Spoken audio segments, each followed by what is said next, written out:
Bonjour à toutes et à tous et bienvenue sur Gunnet TV.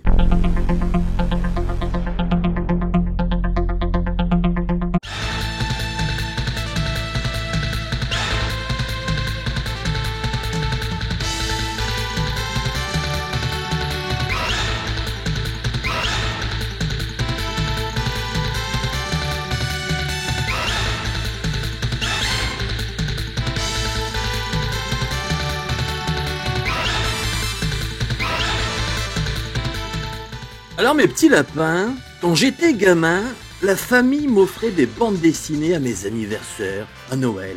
J'étais super content car dans la mesure où chaque personne m'offrait en moyenne 3 ou 4 BD, je me retrouvais avec un joli paquet d'albums tout cartonnés à dévorer. C'est ainsi que j'ai pu me constituer mes premières collections de Gaston Lagaffe, de Schtroumpf et de Lucky Luke. Bon, dans l'eau, tu avais toujours une tante qui ne suivait pas la liste officielle et qui t'offrait un truc hors sujet. Ben, il n'y avait plus les albums que tu avais demandé. Alors le Père Noël a choisi Alix et Michel Vaillant, suivi d'un clin d'œil pour ne pas vendre la mèche auprès de mon petit frère qui y croyait dur comme fer. Et là, malgré un sourire de façade, je les maudissais intérieurement. Car j'allais me retrouver avec des albums qui allaient dépareiller ma petite collection. En plus, Alix, c'était nul. Il y avait plein de trucs à lire. Par contre, une autre fois, j'ai eu une bonne surprise. La même tante m'avait fait le même coup. On n'a pas trouvé de Gaston Lagaffe, alors le vendeur nous a conseillé ça. C'est un peu pareil. C'était une BD de Franck Margerin. Le héros ne s'appelait pas Gaston, mais Lucien.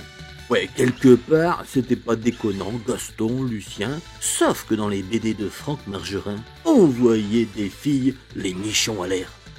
Et ça, du coup, c'était trop cool. Sinon, pour l'anecdote qui ne sert à rien, j'avais même inventé un système de notation, tenez-vous bien, de mes albums.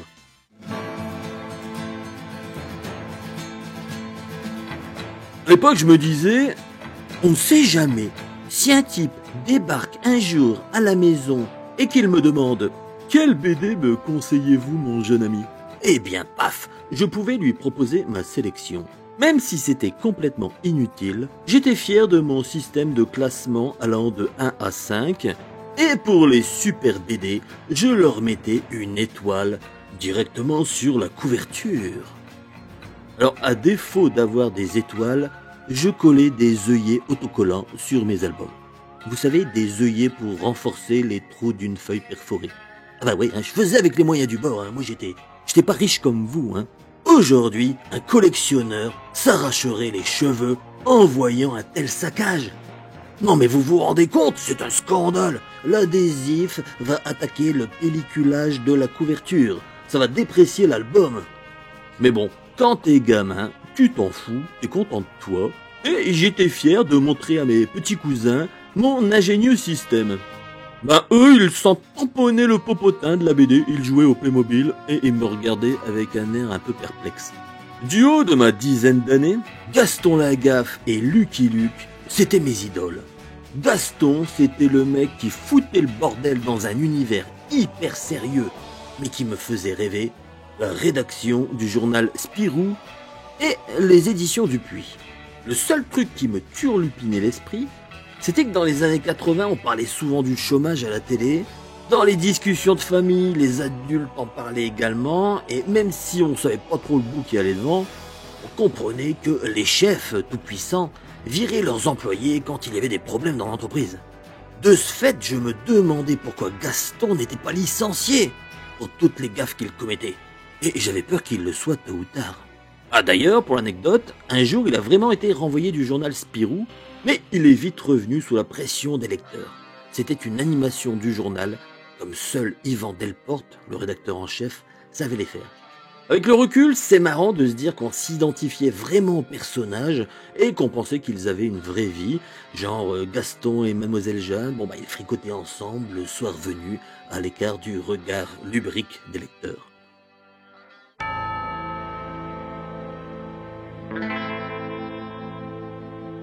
Mon autre idole, c'était Lucky Luke, le cow-boy le plus classe de la galaxie. Déjà, Lucky Luke fumait des clopes. Et ça, je trouvais que ça en imposait.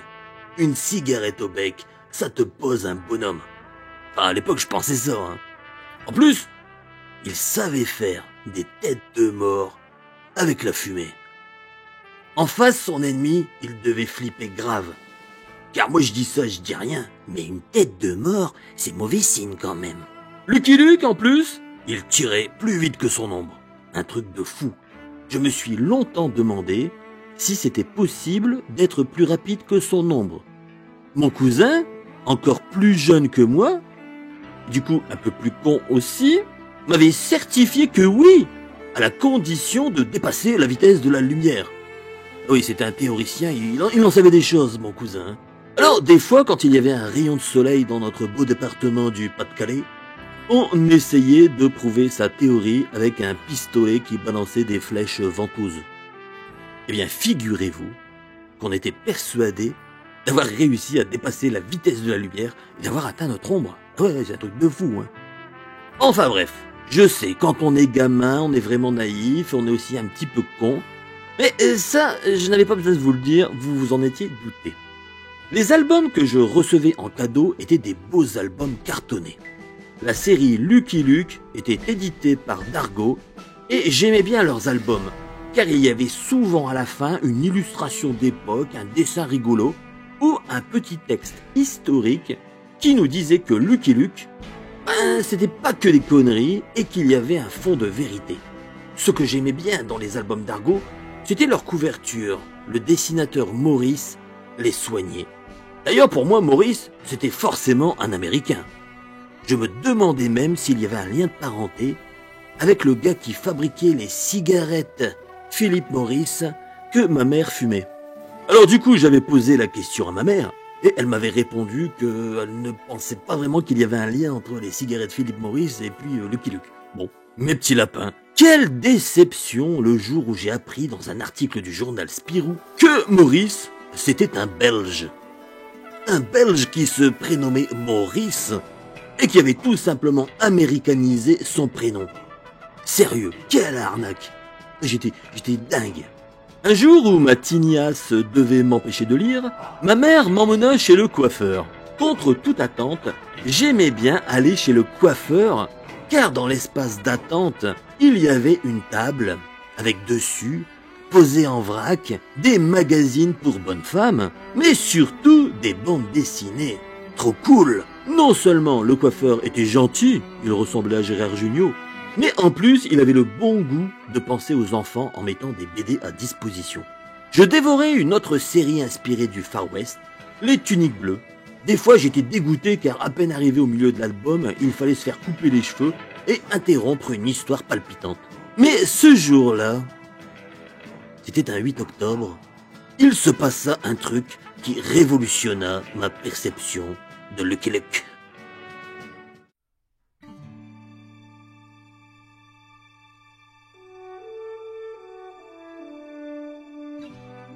Nous sommes entrés en même temps qu'une autre femme, accompagnée de son gamin, un garçon qui avait sans doute le même âge que moi. Et là, vous savez comme moi ce qui se passe quand on tombe sur un potentiel rival. On entre dans une phase dite de duel de salle d'attente. On s'observe, on se toise, on se jauge, on se jette des regards d'indifférence pendant que nos mères papotent entre elles de la pluie et du beau temps. Discrètement, on regarde si la mère de l'autre est bien gaulée, et si elle est en jupe, on vérifie si elle a des mollets bien galbés. Oui, je sais, je n'avais qu'une dizaine d'années, mais déjà, à cette époque, j'avais l'œil vif. Et quand on s'installe, quasiment en face à face, chacun sur sa chaise, la tension monte. D'autant plus qu'il y a du monde, et que le coiffeur a pris du retard.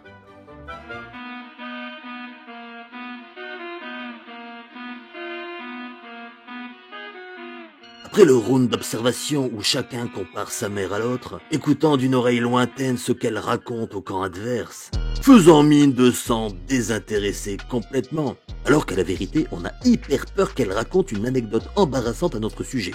Là, malgré tout ça, on regarde la table où les quelques BD sont dispersés. Enfer et damnation, il faut que je dégaine avant lui, car j'ai déjà lu quasiment tous les albums présents. Et si il prend l'album que je veux lire avant moi, je vais devoir me coltiner un vieil album tout en faisant style que, je le découvre pour la première fois, histoire de ne pas perdre la face. Ouais, les duels de gamins dans les salles d'attente sont impitoyables. C'est la loi du plus fort. Et là, profitant du fait que sa mère lui parlait, je me lève et prends l'album. Je sens son regard dévier vers ma direction. Mais c'est trop tard, mon gars. Tu viens de te prendre un headshot. Gunhead win. Bon, même si à l'époque Gunhead n'était pas encore sorti comme jeu. Pendant que je m'installe sur ma chaise avec un petit rictus d'autosatisfaction, à ma grande surprise, lui se lève et se dirige vers une sorte de panier en osier disposé dans un coin de la pièce. Qu'est-ce qu'il va faire là-bas? C'est le panier où le coiffeur claque les revues obsolètes de bonnes femmes. Il va quand même pas lire un Paris Match.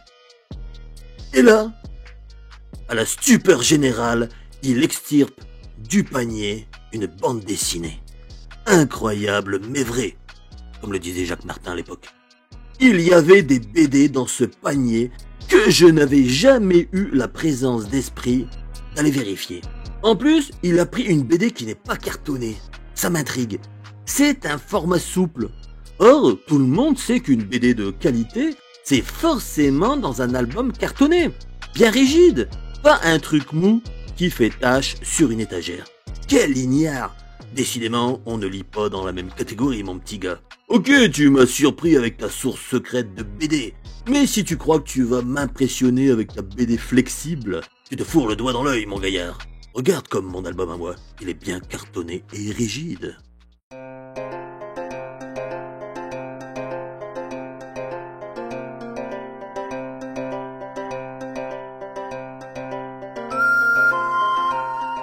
Alors bien évidemment, je ne résiste pas à la tentation de savoir ce qu'il va lire.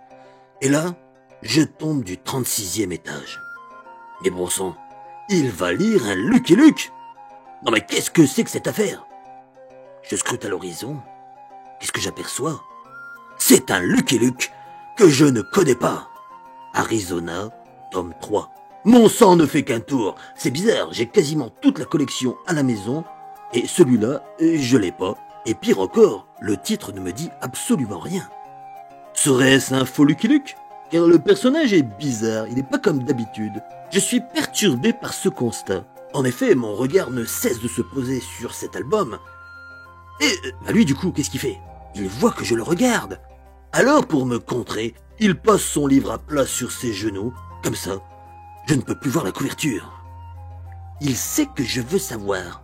Et là, il me fait un blocage frontal suivi d'un high kick dans la tronche. Ce petit con est en train de gagner le duel de salle d'attente.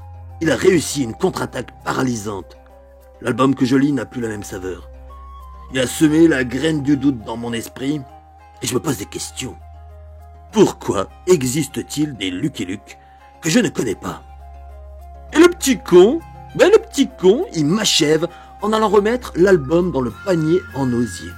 N'importe quel gamin aurait déposé le livre sur la table à l'appel du coiffeur. Mais non, lui, il va soigneusement le ranger dans la petite boîte en osier, me défiant ensuite du regard. Si tu veux le lire, tu iras le chercher, semble me dire ses yeux globuleux. C'est à l'occasion d'une autre visite chez le coiffeur que j'ai pu explorer ces mystérieux Lucky Luke. Il y en avait toute une flopée. Ce n'était pas mon Lucky Luke, mais un autre Lucky Luke. Pour moi, Lucky Luke, c'était ça, on est bien d'accord. Et c'est pas ça, Lucky Luke. Alors, à mes yeux, il était mal dessiné, ça ressemblait à un dessin pour bébé. Pourtant, il y avait des bagarres, des coups de feu, et Lucky Luke fumait. Donc, je me disais bien que c'était pas un truc pour les gosses. Même si moi, j'en étais un aussi, mais bon. C'était bien Lucky Luke, mais comme s'il était dessiné par un autre type. En plus, il y avait un truc qui m'énervait. Le quadrillage des chemises. On sait tous que si on met une chemise à carreaux, eh bien, en fonction de la morphologie de notre corps, ça ne fera pas des carrés bien parallèles entre eux. Eh bien, je le dis haut et fort. Mesdames, messieurs de la bande dessinée, ce code de la BD, utilisé par tous les dessinateurs, toutes les dessinatrices, m'a toujours énervé. Et là, non seulement je ne retrouve pas mon Lucky Luke, mais en plus, on me claque des pages et des pages de chemises quadrillées. Bon, alors pour les barésies des danseuses de saloon, c'était exactement la même chose. Mais je dois vous avouer que là, quelque part, ça me dérangeait un petit peu moins. Enfin bref, je ne comprenais pas pourquoi il y avait des albums de Lucky Luke super classe chez Dargo Éditeur et un Lucky Luke tout pourri chez Dupuis. Et en plus, ça rime. Ce n'est que bien plus tard que le mystère s'est évaporé comme un verre de whisky sur un comptoir de saloon. Il existait une période sans René Goscinny au scénario. Pour moi, René Goscinny, c'était l'un des deux créateurs d'Astérix. Et assez naïvement, je pensais qu'il avait aussi créé Lucky Luke. Mais cette fois avec un autre dessinateur. Ah oui, parce que dans tous les albums d'Argo, c'était Goscinny et Maurice. En fait, non. C'est tout simplement Maurice qui avait créé ce personnage, qui ensuite avait sollicité Goscinny pour lui concocter des histoires. On va donc faire un petit récapitulatif des faits pour s'y retrouver.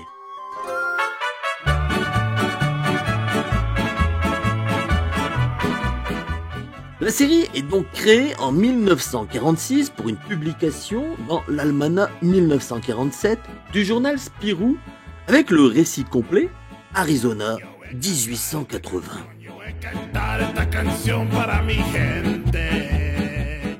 Les retours auprès de la rédaction sont très positifs et incitent les éditions Dupuis à publier d'autres histoires de ce cow-boy dans le journal. Maurice s'exécute et les fournit régulièrement en petites histoires de cow-boy. La mine d'or de Dick Digger est donc publiée sous la forme d'histoires à suivre. Les histoires à suivre vont donc s'enchaîner à un rythme effréné. Alors à l'époque, il faut vous dire que c'était 1 ou 2 pages par semaine, donc pour avoir toute l'histoire complète, il fallait attendre pas mal de mois parfois. C'était comme ça, c'était une autre époque. Mais bon, ça marchait plutôt bien, il y avait du suspense et on était obligé d'attendre 1 semaine pour avoir la suite. Enfin là je vous dis ça, mais en 47 j'étais pas là. Je suis vieux mais quand même pas à ce point, petit lapin. Donc il y a pas mal d'histoires comme ça qui vont se succéder à un rythme complètement effréné, complètement fou, complètement dingue. Le sosie de Lucky Luke, Grand Rodéo, Lucky Luke à Desperado City, la ruée vers l'or de Buffalo Creek, Lucky Luke contre Cigarette César, le retour de Joe la Gâchette. Bon, on va s'arrêter là car Maurice a la particularité de dessiner très vite.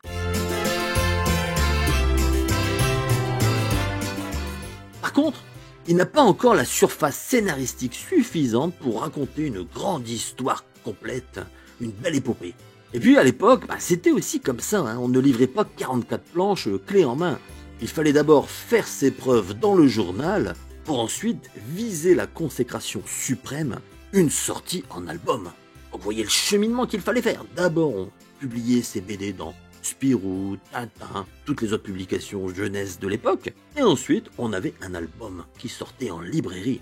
Et là, quelque part, c'était, voilà. Pour l'auteur, c'était une sorte de consécration. Lucky Luke a des histoires qui varient de quelques pages à une bonne vingtaine. En 1949, Dupuis se dit qu'il y a là une bonne opportunité à sortir un album. La mine d'or de Dick Digger sort donc sous la forme d'un album broché. Alors broché, ça n'a aucun rapport avec le poisson. Non, c'est un album souple. La première histoire, Arizona 1880, n'est pas reprise.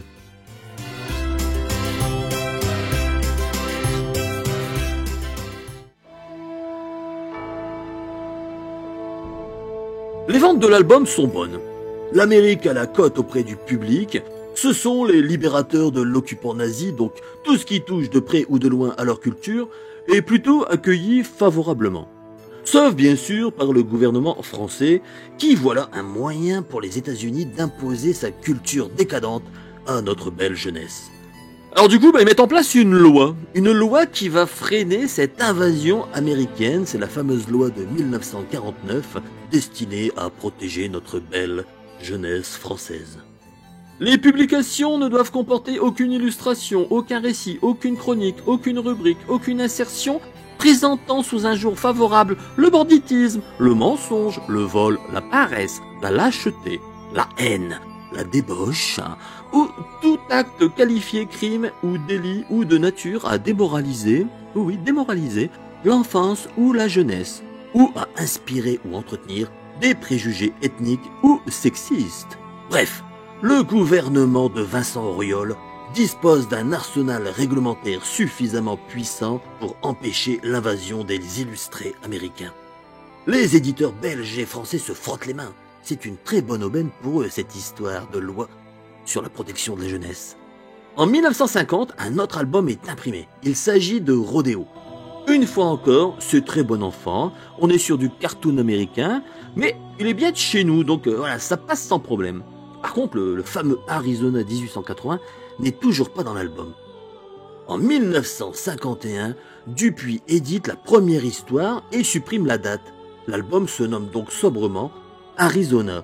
Une autre histoire, la 7e dessinée par Maurice dans la fameuse chronologie, vient compléter la BD pour que ça fasse un album complet. Dès le départ, on se retrouve donc avec un joyeux bordel dans la chronologie des histoires. Heureusement, les intégrales d'aujourd'hui nous permettent de remettre tout ça dans l'ordre et de suivre le cheminement du dessinateur Maurice. Alors vous me direz que s'agissant d'histoires indépendantes les unes des autres, ce n'est pas bien grave. Sauf que le trait de Maurice évolue très vite. Et je vais vous dire après pourquoi. On note qu'en l'espace de 3 ans, son style a tout de même rudement évolué. Dans Arizona, on constate que le style est vraiment enfantin, cartoonesque. Et c'est normal, il est inspiré des dessins animés de l'époque. Un trait tout en rondeur, qui n'est pas déplaisant, mais qui tranche avec celui que nous connaissons tous. Alors pour la petite anecdote, il faut savoir que les tuniques bleues ont connu la même destinée. Lambil a vite adopté un style semi-réaliste qui se différenciait de celui de Salverius. Si Maurice, de son côté, a choisi le journal Spirou plutôt que celui de Tintin, c'est parce qu'il travaille déjà pour le studio de dessin animé des éditions Dupuis. De plus, il a dessiné quelques cartoons pour le journal Le Moustique, lui aussi propriété de Dupuis. On peut donc en déduire que ses premières BD sont une sorte de continuation de ce qu'il sait déjà faire. À cette époque, il part habiter chez JJ. JJ, c'est le chef d'orchestre des auteurs de la maison Dupuis. L'objectif est de se perfectionner. JJ est un personnage assez déjanté et fantaisiste, un peu bohème sur les bords et tranchant radicalement avec le style du concurrent direct, Hergé. Alors autant chez JJ, c'est l'ambiance auberge espagnole et cotillon, autant chez Hergé, c'est un silence de cathédrale qui règne au sein de son équipe. On ne rigole pas chez Hergé, c'est sérieux la BD. Par contre chez Spirou, c'est un petit peu plus cool, et c'est pour ça qu'on parlera plus tard de l'école de Marcinelle. Alors, dans cette école de Marcinelle, avec comme professeur JJ, qui retrouve-t-on ? Maurice retrouve son copain André Franquin, qui vient de reprendre la série Spirou et Fantasio, que lui a laissé JJ, ainsi que Will, qui reprend de son côté Tiff et Tondu. Alors, au contact de JJ, Maurice apprend de nouvelles techniques et se perfectionne. On le voit d'ailleurs assez nettement avec des plans qui s'élargissent. Alors Maurice était un fan du gaufrier. Vous savez, il y a 4 bandes de 3 cases. Donc voilà, lui Maurice, il aime bien ça. Et assez curieusement, quand on regarde Arizona, il s'échappe un petit peu de ce gaufrier très caractéristique de l'époque. Et voilà, il essaye un petit peu d'innover. Et ça, quelque part, on doit aussi à JJ qui demande à son poulain de s'émanciper un petit peu, même si c'est confortable, même si Maurice adore le gaufrier. Alors des fois, il met même 5 bandes. Alors là, 5 bandes avec 3 cases. Bon voilà, là ça fait vraiment ambiance dessin animé. On le voit avec des petites cases comme ça. Bon. Et il faut le savoir, Dupuis à l'époque préimprimait des gaufriers vides pour ses auteurs en disant tenez les gars, voilà des gaufriers vides, à vous de remplir les cases. Donc on voit bien que la bande dessinée à cette époque est quand même très liée au studio de dessin animé qui s'appelait CBA et qui appartient aux éditions Dupuis.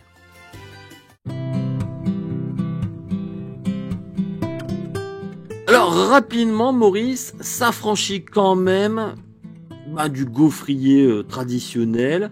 Alors il reste dans un format plus classique, mais le découpage est plus aéré. Et surtout, il s'offre quelques très grandes cases où il y a pas mal d'action. Enfin voilà, il commence à prendre ses aises avec sa bande dessinée et à élargir l'espace.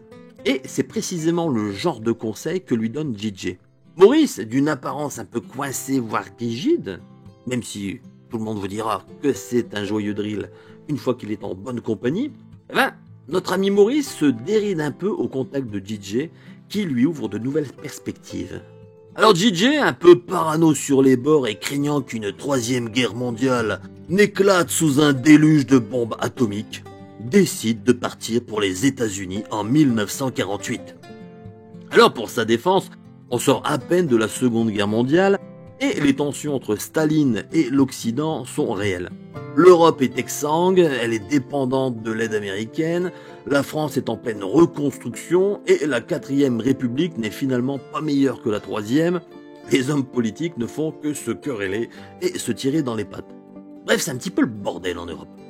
Du coup, JJ, il embarque donc sa femme, ses gosses et ses 2 protégés, Maurice et Franquin. Ces derniers sont surtout motivés par l'envie de découvrir l'Amérique. Si ça vous intéresse, il y a une bande dessinée qui parle de cette épopée, Gringos Locos, dessinée par Olivier Schwartz et scénarisée par Yann. Alors, les ayants droit des défunts, et donc des auteurs, n'ayant pas apprécié le projet, le 2e tome n'est jamais sorti. Et dans la BD, on avait même ce petit encart qui nous rappelait que c'était, ça se rapprochait de la réalité, mais que ça ne l'était pas vraiment. Enfin bon, voilà.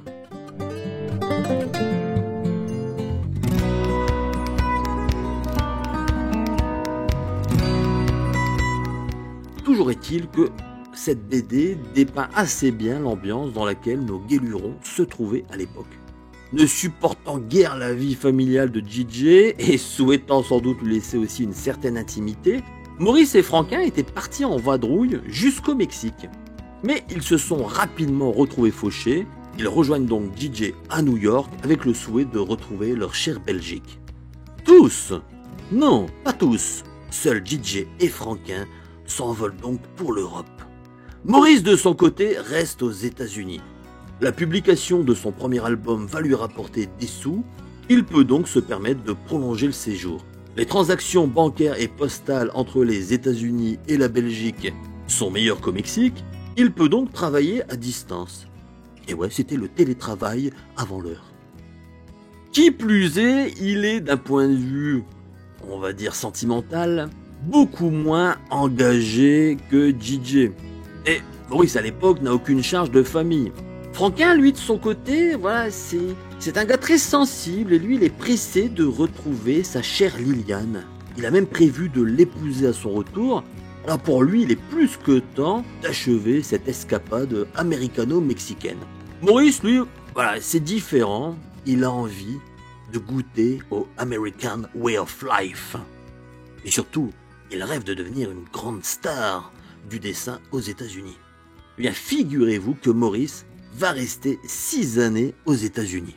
Il va fréquenter assidûment la bibliothèque de New York pour enrichir sa documentation sur le Far West. C'est d'ailleurs là qu'il fera la connaissance d'une bande de bandits célèbres, les Dalton. On connaît tous la suite, ils feront leur apparition dans l'album Hors la loi, et comme ils meurent tous à la fin, d'ailleurs leur mort est assez horrible, hein. Ça a été censuré à l'époque, il faut le savoir, c'était chaud bouillant, cette histoire de Dalton qui meurt. Enfin bref, passons. René Goscinny, lui, plus tard, aura la génialissime idée de leur inventer des cousins. Et ouais, les cousins Dalton. Alors, l'histoire des Dalton le fascine, et il se rendra compte que ses premiers scénarios manquent un peu de fond historique. Bref, ils sont un peu trop légers et une abondante documentation permet d'asseoir un peu plus son univers. Il envoie régulièrement ses planches au journal Spirou, histoire d'assurer ses revenus. C'est d'ailleurs rocambolesque, hein, car pour économiser sur le papier et les frais de port, il dessine parfois ses planches recto-verso. Alors, une histoire sera d'ailleurs publiée avec une page en moins dans le journal, et je crois même dans l'album, car l'imprimeur n'avait pas fait attention, il n'avait pas retourné la planche et il l'avait imprimée telle quelle. Et pour Maurice, il doit envoyer comme ça ses planches régulièrement, car la vie américaine coûte cher. Le cours du dollar est au plus haut et les francs belges font pas le figure à côté. Il doit donc se résoudre à bosser pour divers magazines de bande dessinée américains et comme ça ne suffit pas non plus, il illustre également des livres pour enfants et même des romans. Là-bas, il va faire la connaissance de Harvey Kurtzman, rédacteur en chef du mythique magazine Mad. Ce dernier va lui présenter une ribambelle d'auteurs américains et il nourrira une véritable admiration pour ces auteurs. Ils sont drôles, ils sont talentueux et surtout ils sont terriblement efficaces. Sans dénigrer l'enseignement de DJ, qu'il respecte énormément, il s'inspirera beaucoup de la façon de faire des Américains. C'est peut-être ça qui va différencier Lucky Luke des autres BD franco-belges de cette époque. Une base européenne enrichie d'une efficacité américaine. La parodie sera son domaine de prédilection. Les Américains lui enseignent une leçon importante. Pour que le ressort comique fonctionne, il faut une base crédible. Le fait de sortir de l'environnement posé, de le détourner, crée le gag. Pour faire simple, si dès le départ c'est du grand n'importe quoi, du grand what the fuck, le lecteur ne va pas accrocher. Le burlesque et le non-sens se prêtent mal à la bande dessinée. Par contre, si on part d'un socle réaliste aux yeux des lecteurs, pour l'emmener ensuite sur un plan plus parodique ou délirant, alors ça fonctionne. Goscinny, qui vivra aussi cette vie américaine et qui côtoiera tout ce joyeux monde de Mad, retiendra également cet enseignement. On le voit d'ailleurs dans Astérix, le socle historique est d'une solidité à toute épreuve.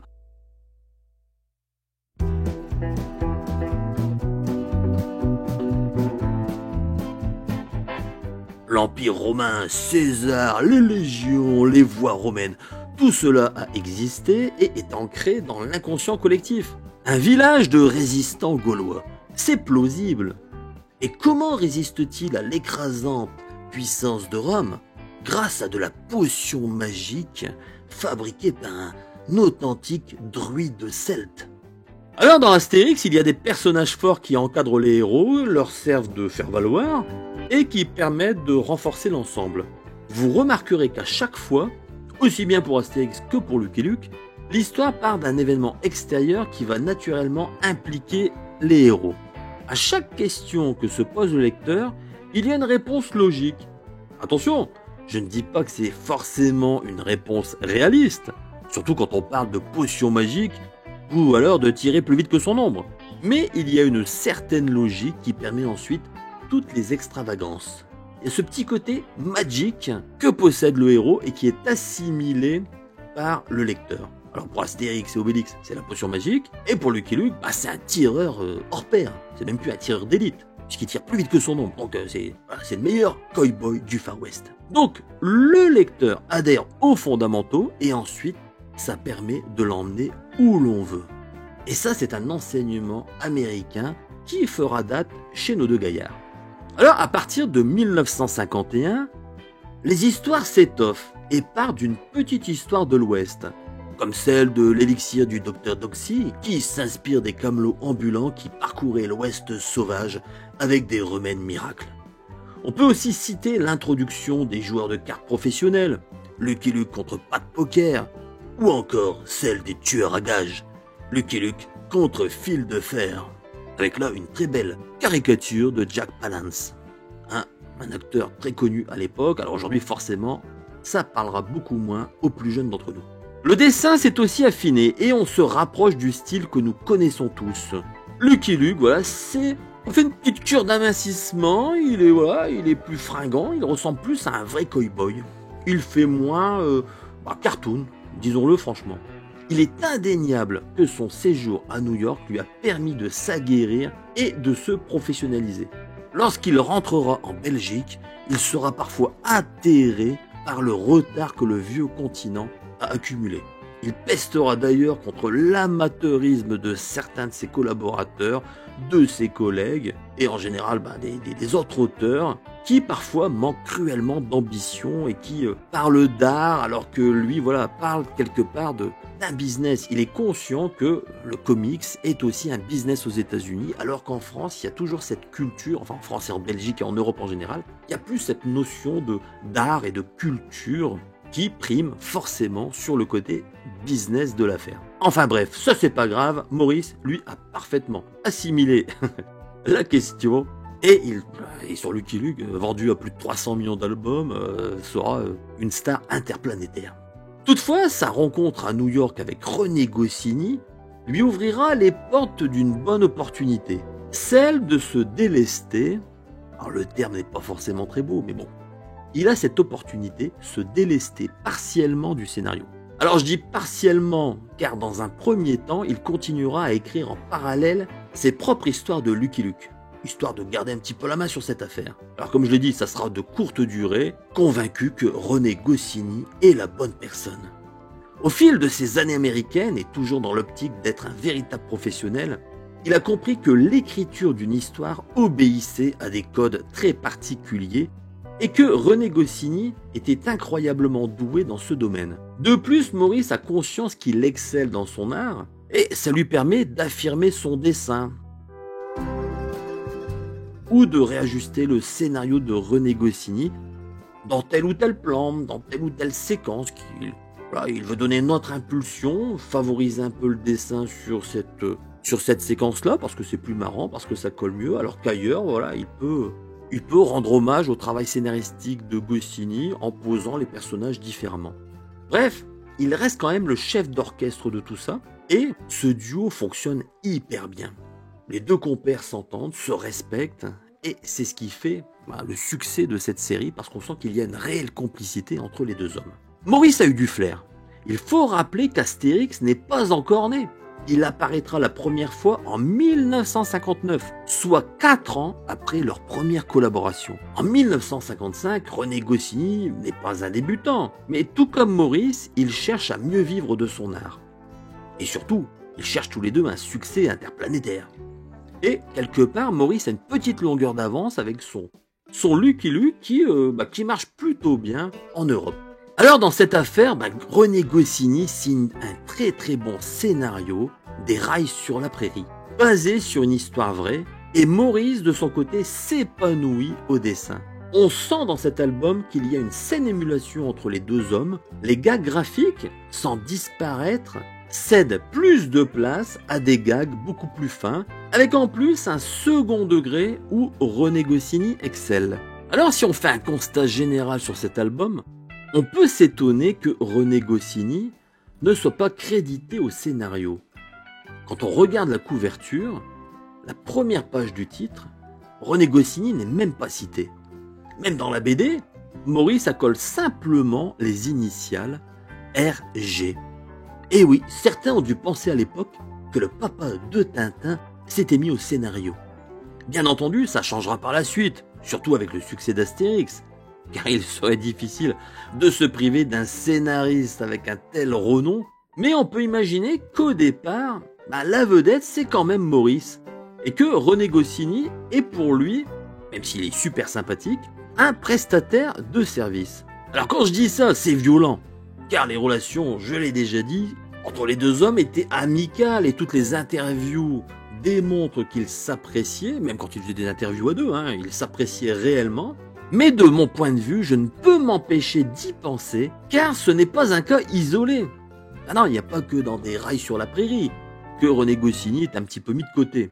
Autre album, Lucky Luke contre Joss Gemon. Et dans cet album, on ne fait même pas figurer les initiales de René Goscinny. Alors Maurice, il n'a même pas mis RG à la fin. Idem pour les cousins Dalton qui signent l'apparition des 4 frères. Ou encore Le Juge, une histoire inspirée du véritable juge Roy Bean. Pareil, que ça soit sur la couverture, sur la page intérieure ou même dans les dessins de Maurice, Goscinny n'est jamais cité. Et ça continue. Ruée sur l'Oklahoma. Pas de René Goscinny. L'évasion des Dalton en remontant le Mississippi sur la piste des Dalton. À chaque fois, Goscinny est totalement absent des crédits de Lucky Luke.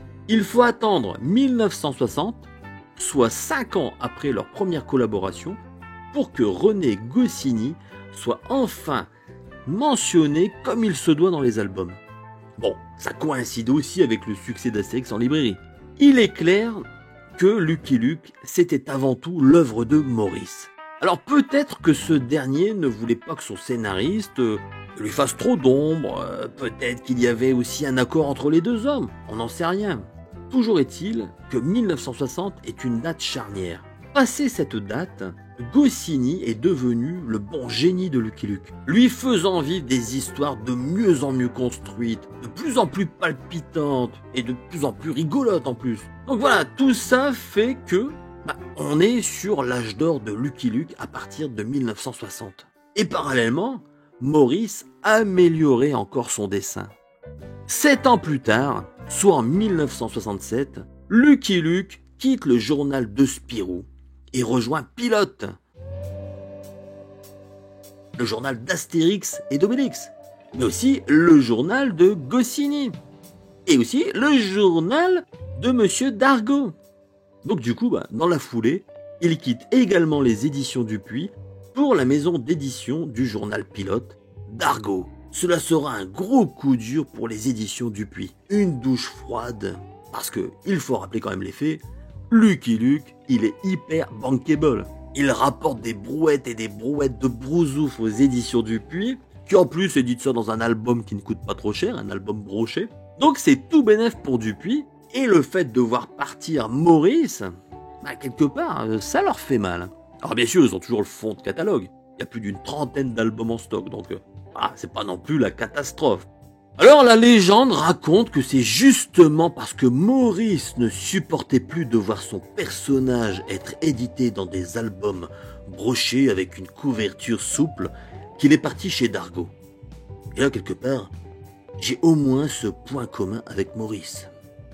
Ceci dit, je pense surtout que c'est la complicité entre les deux hommes qui a joué.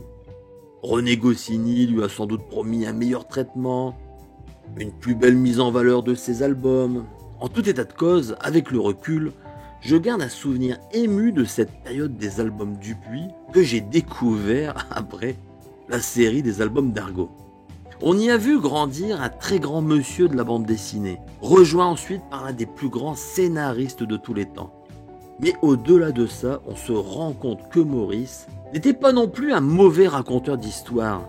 Il s'est amélioré au fil des albums avec une narration de mieux en mieux construite et des histoires finalement très bien ciselées. Mais il a aussi constaté qu'une bonne histoire imposait d'importants travaux de recherche et de documentation. Sa rencontre américaine lui a permis de se dispenser de ce travail pour se concentrer sur ce qu'il préférait, le dessin. Et quelque part, c'est aussi à l'image de Maurice qui était un véritable professionnel. Quand quelqu'un est meilleur que vous dans un domaine, autant lui céder la place. Et c'est ce qu'a fait Maurice avec beaucoup d'intelligence, en confiant à Goscinny la suite des aventures de Lucky Luke. Alors mes petits lapins, la suite de cette incroyable collaboration, c'est une histoire à elle toute seule. Et on va pas la raconter aujourd'hui, on va pas abuser quand même. Et alors ça fera peut-être l'objet un jour ou l'autre d'une vidéo sur le sujet. Mais en tout état de cause, moi il m'importait de faire un focus sur cette période, sur les premiers pas de Lucky Luke, sans Goscinny au scénario, parce que, voilà, c'est un témoignage d'une époque qui aujourd'hui nous semble très très lointaine, quand on voit l'âge qu'a Lucky Luke aujourd'hui. C'est affolant, mais voilà, j'avais envie de faire ce petit focus particulier sur les Lucky Luke sans Goscinny, les Lucky Luke tout simplement dessinés par leur créateur, Maurice. Ceci étant dit, il ne me reste plus qu'à vous souhaiter à toutes et à tous une très bonne continuation et à très bientôt sur Gunnet TV.